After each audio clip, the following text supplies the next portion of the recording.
महायुद्ध से जुड़ी बड़ी खबर आ रही है। बीती रात ईरान में अमेरिका ने भयंकर बमबारी की। ईरान के बंदर अब्बास अमेरिकी हमलों से दहल गया। बंदर अब्बास में रेलवे स्टेशन, संचार टावर पर बड़ा हमला हुआ। पूरे इलाके में बिजली सप्लाई ठप हो गई और बंदर अब्बास में 7 लोगों के मारे जाने की खबर है। इसके साथ ही अमेरिका ने दक्षिणी ईरान के 3 पुलों को निशाना बनाया। 2 लोगों की मौत की खबर। 4 धमाके हुए द्वीप में। दक्षिण पूर्व ईरान के ईरान शहर एयरपोर्ट पर भी मिसाइल अटैक हुआ है और अहवाज शहर के पास भी धमाके हुए हैं।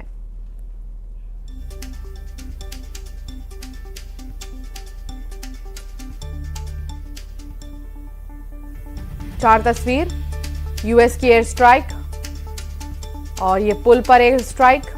गाड़ियों में आग लगी। हमले के बाद जो पुल है वो टूट गया। अमेरिकी हमलों के जवाब में ईरान ने कुवैत में अमेरिकी सैन्य बेस पर बहुत बड़ा हमला किया।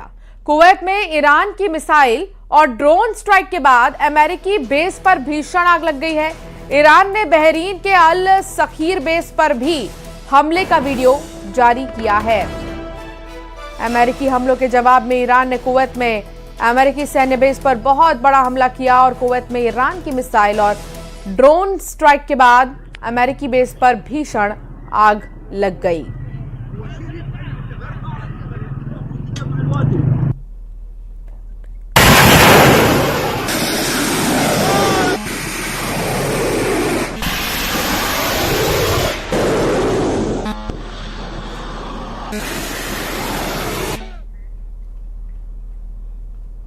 और अमेरिका के हमलों के खिलाफ ईरानी सेना के समर्थन में ईरान की सड़कों पर लोगों का हुजूम देखने को मिला है। इस बीच ईरान ने अमेरिका को चेतावनी दी कि हमारे इंफ्रास्ट्रक्चर पर हमला हुआ तो अमेरिका के सहयोगी भी निशाने पर होंगे।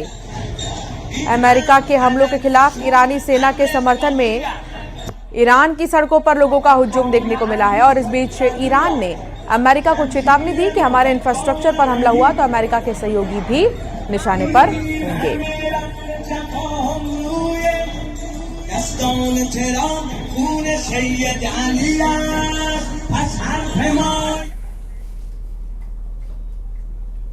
अमेरिका की सेना ने दावा किया है कि उसने ईरान पर दूसरे दौर का हमला शुरू कर दिया है। ईरान की मीडिया में रिपोर्ट छपी है कि अमेरिका के केश्म द्वीप, बंदर अब्बास और चाबहार में हमले किए। ट्रंप ने चेतावनी दी है कि ईरान का न्यूक्लियर कॉम्प्लेक्स उनके निशाने पर है। और इधर अमेरिका और नेतन्याहू की मीटिंग पर सबकी निगाहें टिकी हैं क्योंकि इस मीटिंग के बाद ईरान युद्ध पर नई रणनीति सामने आ सकती है।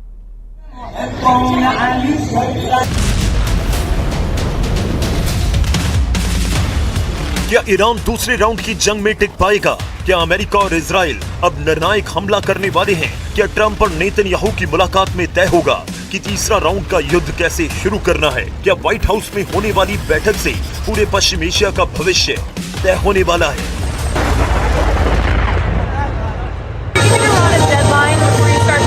I don't like giving deadlines, but they pretty much know. They know the story. They better behave. Tehran में लगे एक पोस्टर ने ईरान के बहुत ही खतरनाक इरादे को सामने ला दिया। या ये ईरान की नई चाल है ट्रंप पर सबसे भयानक प्रेशर बनाने की? ईरान के मशहद शहर में एक बड़ा सा पोस्टर लगाया गया जिसमें ट्रंप कॉफिन में लेटे हुए दिखाई दिए। ऐसा लग रहा है कि ईरान ट्रंप को उनकी ही भाषा में जवाब दे रहा है और हथियार के साथ वो अमेरिका के खिलाफ माइंड गेम खेलने में जुटा है।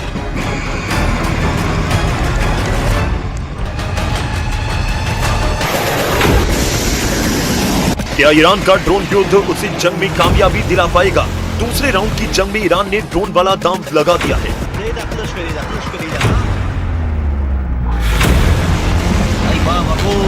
इराक के एरबिल शहर में विस्फोटकों से लैस कई ड्रोन अमेरिकी ठिकानों की तरफ बढ़ते दिखे। हालांकि इराक ने इन ड्रोन को हवा में ही तबाह करने का दावा किया, लेकिन कई रिपोर्ट्स में दावा किया गया है कि एक ड्रोन अमेरिका के दूतावास के बेहद करीब आकर गिरा। इंटरनेशनल मीडिया में दावा किया गया कि इस तरह के करीब 8 ड्रोन को इंटरसेप्ट किया गया। यानी ईरान की स्ट्रेटेजी सीधे हमलों से ज्यादा खाड़ी में अमेरिकी ठिकानों को एंगेज करने में लग रही है। ईरान के ड्रोन हमले की एक तस्वीर जॉर्डन से आई। दावा किया गया कि जॉर्डन के अल अज़राक अमेरिकी एयरबेस पर ड्रोन हमले किए गए। ईरान की सेना ने कहा कि उसने बैलिस्टिक मिसाइल और ड्रोन से अमेरिका के अहम ठिकानों को निशाना बनाया। IRGC का दावा है कि उसने कुवैत में अमेरिकी सैन्य ठिकानों और सैटेलाइट कम्युनिकेशन सिस्टम को भारी नुकसान पहुंचाया है। हालांकि इन दावों की पुष्टि नहीं हो पाई। सवाल है कि जॉर्डन पर ईरान लगातार हमले क्यों कर रहा है? जॉर्डन ईरान का नंबर 1 टारगेट क्यों बना हुआ है? जॉर्डन के पास 6 बड़े एयरबेस हैं। इनमें से 4 अड्डे ऐसे हैं जहां अमेरिकी सेना और उसके विमान और ड्रोन तैनात हैं। इन बेस पर करीब 4000 अमेरिकी सैनिक तैनात हैं। लेकिन ईरान ने जिन खाड़ी देशों में अमेरिकी ठिकानों पर हमले किए, अब ट्रंप ने उन्हीं खाड़ी देशों को ईरान के खिलाफ खड़ा कर दिया है। ट्रंप ने सऊदी और कुवैत को बहुत ही खास और नए हथियार बेचने की मंजूरी दी। सऊदी अरब को करीब $2 अरब और कुवैत को करीब $500 मिलियन, यानी सऊदी अरब को 19,000 करोड़ रुपए के हथियार मिलेंगे, वहीं कुवैत को 4,600 करोड़ के हथियार सप्लाई किए जाएंगे। अमेरिका की नीति साफ है कि खाड़ी में ईरान विरोधी देशों को मजबूत किया जाए।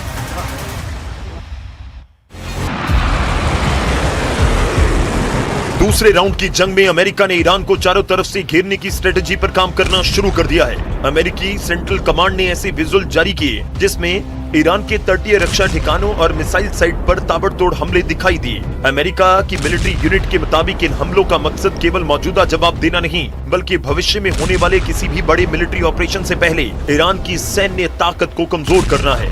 इन हमलों से साफ है कि अमेरिका ने ईरान के बंदरगाहों पर नाकेबंदी दोबारा लागू कर दी है।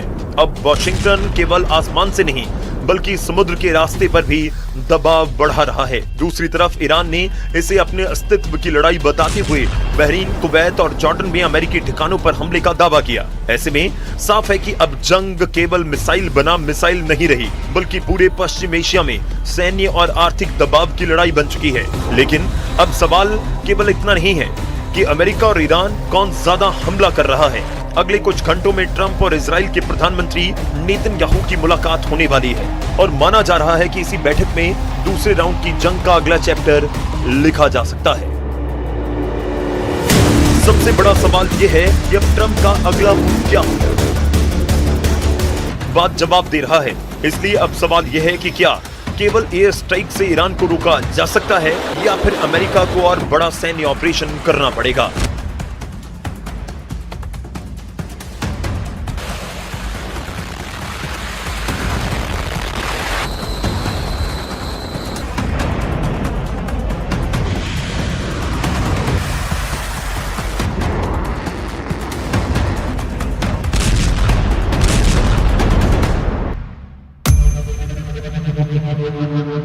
या अब भी बातचीत की कोई गुंजाइश है? नेतन्याहू लगातार कहते रहे हैं कि ईरान की मिलिट्री और एटमी ताकत को पूरी तरह खत्म किए बिना खतरा नहीं टल सकता। दूसरी तरफ ट्रंप खुलेआम कह रहे हैं कि ईरान अभी भी समझौता करना चाहता है, लेकिन इसके साथ ही ये भी कह रहे हैं कि अगर जरूरत पड़ी तो फिनिश इट ऑफ, यानी लड़ाई को निर्णायक अंजाम तक पहुंचाया जाएगा। ऐसे में दोनों नेताओं की बैठक केवल सैन्य नहीं बल्कि राजनीतिक और रणनीतिक रूप से भी बेहद अहम मानी जा रही है।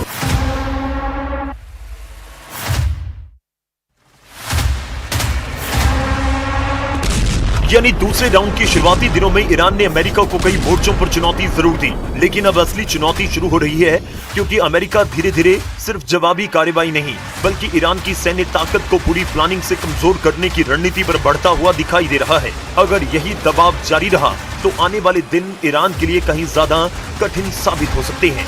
अमेरिका के पास 5 विकल्प हो सकते हैं। पहला, वो मिसाइल और ड्रोन लॉन्च साइट पर लगातार हमले जारी रखे ताकि ईरान की जवाबी हमला करने की क्षमता लगातार कमजोर होती जाए। दूसरा, ईरान की नौसेना और हॉर्मुज पर पूरा कंट्रोल, तभी ईरान के खिलाफ समुद्री नाकेबंदी और सख्त हो सकती है, तभी ईरान तेल और सैन्य सप्लाई दोनों मोर्चों पर दबाव महसूस करे। तीसरा, IRGC के कमांड सेंटर और सैन्य नेतृत्व को निशाना बनाना, क्योंकि अभी पूरे युद्ध को IRGC ही कंट्रोल करती दिख रही है। चौथा, साइबर वॉर और इलेक्ट्रॉनिक वॉरफेयर, जिसमें कम्युनिकेशन नेटवर्क, रडार और एयर डिफेंस सिस्टम को तकनीकी रूप से कमजोर बनाने की रणनीति अपनाई जा सकती है। पांचवा, ईरान की प्रॉक्सी नेटवर्क पर हमला। इसके तहत इराक, सीरिया, यमन और दूसरे इलाकों में उन ग्रुप को निशाना बनाया जा सकता है। इस जंग में अमेरिका और इजराइल के लिए सबसे बड़ी सिरदर्दी जो बने हुए हैं। यानी अब अमेरिका का मकसद केवल 1-2 एयर स्ट्राइक करना नहीं, बल्कि ईरान की सैन्य ताकत को हर मोर्चे पर कमजोर करना हो सकता है। दूसरी तरफ ईरान भी साफ कर चुका है कि अगर दबाव बढ़ा तो जवाब केवल ईरान से नहीं बल्कि पूरे पश्चिम एशिया में फैले उस नेटवर्क से मिल सकता है। यही वजह है कि ट्रंप और नेतन्याहू की बैठक केवल एक कूटनीतिक मुलाकात नहीं मानी जा रही, बल्कि इसी दूसरे राउंड की जंग का टर्निंग पॉइंट कहा जा सकता है। अगर इस बैठक में बड़े सैन्य ऑपरेशंस पर सहमति बनती है तो अगला निशाना केवल ईरान के मिसाइल ठिकाने नहीं बल्कि उसकी पूरी सैन्य संरचना भी हो सकती है। और अगर बातचीत को मौका देने का फैसला होता है तो शायद पश्चिम एशिया एक और बड़े युद्ध से बच जाए। फिलहाल दुनिया इसी फैसले का इंतजार कर रही है।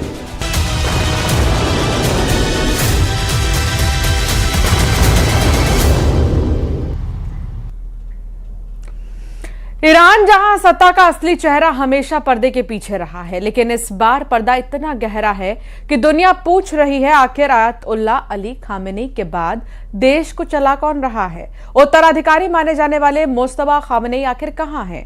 क्या वो घायल हैं, छिपे हुए हैं या पर्दे के पीछे से फैसले ले रहे हैं?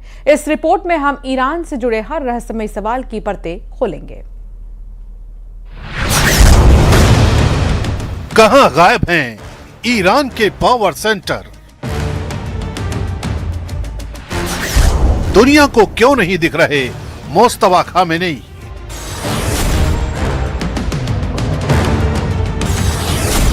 क्या पर्दे के पीछे चल रही है ईरान की सरकार? आखिर ईरान को कौन चला रहा है?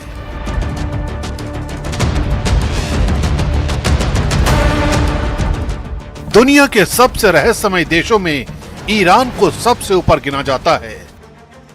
यहां चुनाव सरकार चुनते हैं, लेकिन असली ताकत अक्सर धार्मिक प्रतिष्ठान, IRGC और सुप्रीम लीडर के दफ्तर के बीच घूमती है। पिछले 2 दशकों में एक ऐसा नाम लगातार उभरता रहा जो कभी चुनाव नहीं लड़ता, कोई सरकारी पद नहीं संभालता, मीडिया से लगभग पूरी तरह दूर रहता है, लेकिन जिसे ईरान की सत्ता का सबसे ताकतवर शख्स का रुतबा हासिल है, मुस्तफा खामेनी। ये आयतुल्लाह अली खामेनी के दूसरे बेटे हैं। कई पश्चिमी खुफिया विश्लेषक मानते हैं कि उन्होंने वर्षों तक IRGC, बसीज मलेशिया और सुप्रीम लीडर के कार्यालय के बीच तालमेल में प्रभावशाली भूमिका निभाई। हालांकि ईरान ने कभी इसे आधिकारिक रूप से स्वीकार नहीं किया। अब जब आयतुल्लाह अली खामेनी नहीं रहे तो सबसे बड़ा सवाल उत्तराधिकारी का नहीं बल्कि सत्ता के असली केंद्र का बन गया है, क्योंकि इसी दौरान मुस्तफा अचानक सार्वजनिक जीवन से गायब हो गए हैं। न कोई भाषण, न कोई तस्वीर, न कोई आधिकारिक बयान। और यहीं से शुरू होती है दुनिया की सबसे रहस्यमयी राजनीतिक गुमशुदगी की कहानी। But we're going to hit them very hard tonight. We're going to hit them very hard tomorrow night.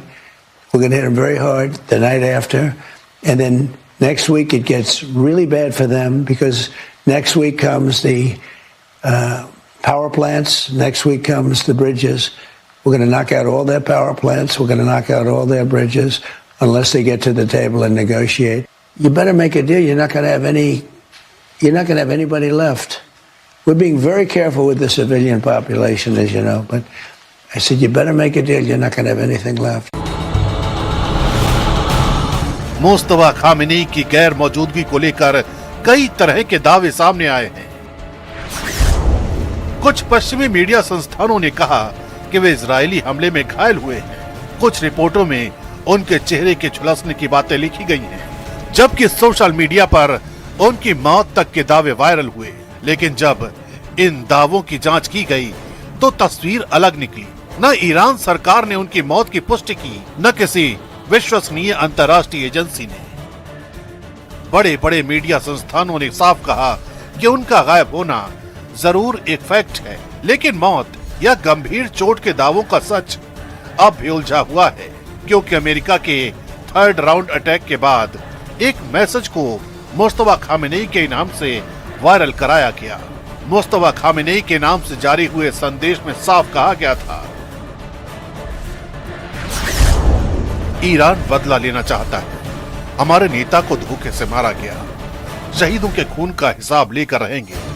मैं रहूं या ना रहूं, बदला लिया जाएगा। लेकिन जो लीडर अपने देश की आवाम के लिए इतनी बड़ी बड़ी बातें कर रहा है, उसके गायब होने की कहानी क्या है? क्योंकि सबसे बड़ा रहस्य उस वक्त गहरा गया जब अयातुल्ला अली खामेनेई के जनाजे की तस्वीरें दुनिया के सामने प्रसारित हुईं। ईरान के शीर्ष सैन्य अधिकारी दिखाई दिए, राष्ट्रपति दिखाई दिए, वरिष्ठ धर्मगुरु दिखाई दिए, लेकिन मोस्तफा खामेनेई कहीं नहीं दिखे। ईरान की राजनीति में प्रतीकों की अहमियत बहुत बड़ी होती है, इसलिए ये गैर मौजूदगी सिर्फ एक कुर्सी की नहीं थी, बल्कि एक ऐसा सवाल थी जिसका जवाब आज तक किसी ने नहीं दिया।